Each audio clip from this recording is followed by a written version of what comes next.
অষ্টাদশ বর্ষে নবারুণ সংঘ শ্রীরামপুর মানিকতলা সার্বজনীন দুর্গোৎসব কমিটির নিবেদন সতীর দেহত্যাগ। সমগ্র অনুষ্ঠানটির ব্যবস্থাপনা এবং রূপায়ণে শ্রী দীপু সিং।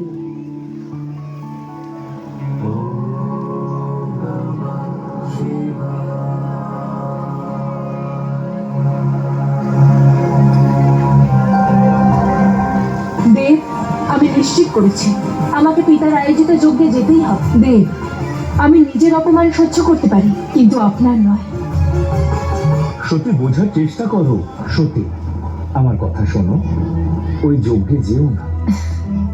আপনি আমার জন্য চিন্তা করবেন না দেব। আর যদি তিনি আমাকে অপমান করেন তাহলে তখন তুমি নিজের মনকে এত কঠোর করতে পারবে? সত্যি আপনি প্রতিজ্ঞা করুন আপনি আমাকে যজ্ঞতে যেতে বাধা দেবেন না, আর আপনি আমার কাছে আসবেন না যতক্ষণ না স্বয়ং সতী আপনাকে ডাকে। আপনি ওখানে যাবেন না। তুমি আমাকে কি শপথ দিলে সত্যি? দেব, আমাকে বিশ্বাস করুন দেব, আর আমি না গেলে ওখানে কোনো আহুতি ফলিত হবে না, আর তাতে কল্যাণের পথে বাধা আসে। সঠিক বলেছ। তোমার শপথের সম্মান রাখার জন্য আমিও একটা প্রতিজ্ঞা করছি।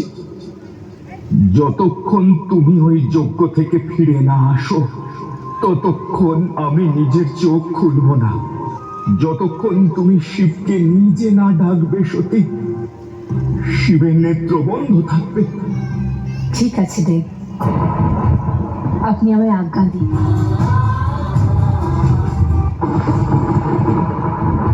যজ্ঞের যজমান নারায়ণ, আমার পিতা ব্রহ্মদেব, আর এখানে উপস্থিত সমস্ত দেবতাকে সাক্ষী মেনে আমি প্রজাপতি দক্ষ এই মহাযজ্ঞতে প্রথম আহুতি দিচ্ছি।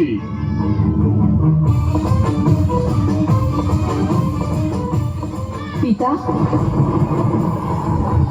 দ্বার পালকদের এতটুকুও বুদ্ধি নেই যে শুভ কাজের সময় শ্মশানবাসীদের ছায়াও মঙ্গলময় হয় না।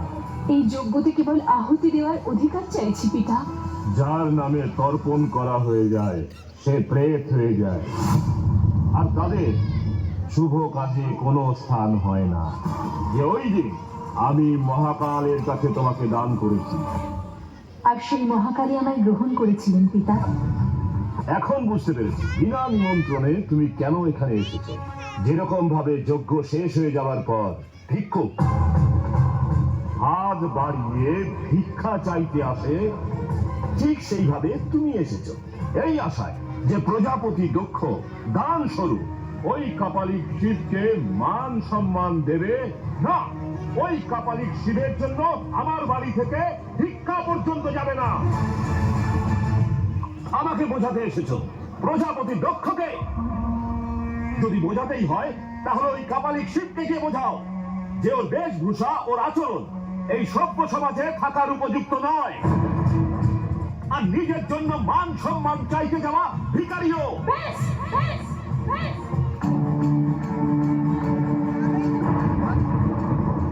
আমি আমার শিবের বিরুদ্ধে আর একটা মন্দ কথাও শুনবো না। এখনো পর্যন্ত আমি আপনার কন্যা হয়ে আপনার সাথে কথা বলছিলাম, কিন্তু এখন আমি শিবের অর্ধাঙ্গিনী হয়ে আপনার সঙ্গে কথা বলবো।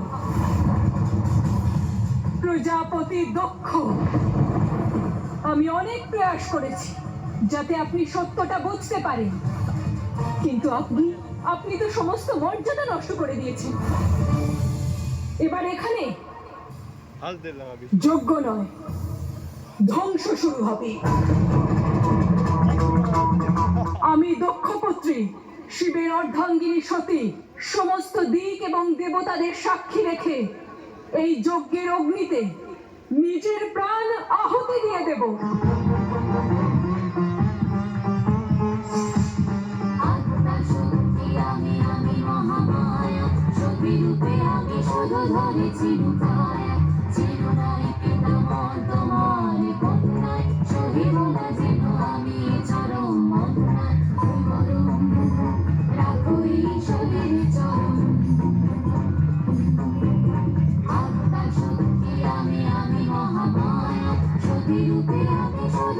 হয়েছিল ছায়া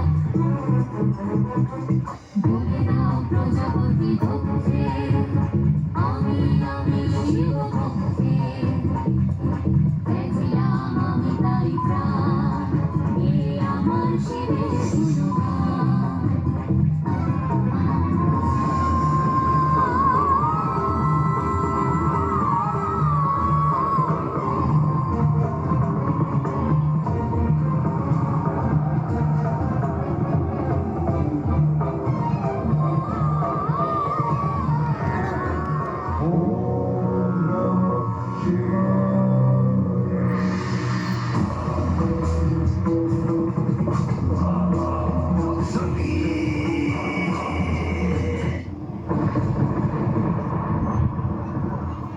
আমার এই জটা থেকে আমি আমার এক নতুন অংশের জন্ম দেব, যে দক্ষকে তার পাপের সঠিক দণ্ড দেবে।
তৈরি হয়ে যা দক্ষ, এবার এই ভদ্রকালী তোর কালকে মুক্ত করবে।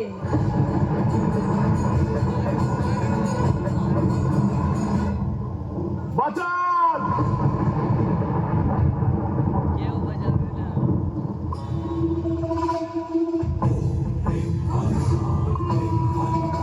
দেবী, দেবী আমাকে ক্ষমা করে দিন।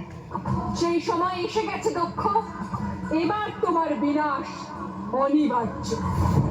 ভদ্রকালীর এই খাড়া তোমার অভদ্রতাকে বিনাশ করবে। যেই উদ্দেশ্যে মহাদেব তোমায় সৃষ্টি করেছিল তাকে পূর্ণ করো বীরভদ্র। এই খাড়াকে ধারণ করো আর এই পাপী দক্ষের বিনাশ করো।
শরীর মৃত, কিন্তু তার আত্মা সতত এবং শাশ্বত। আর কোনো অস্ত্রই তার আত্মাকে খণ্ডিত করতে পারবে না। না আগুন তাকে পোড়াতে পারে, আর না জল তাকে দ্রবীভূত করতে পারে।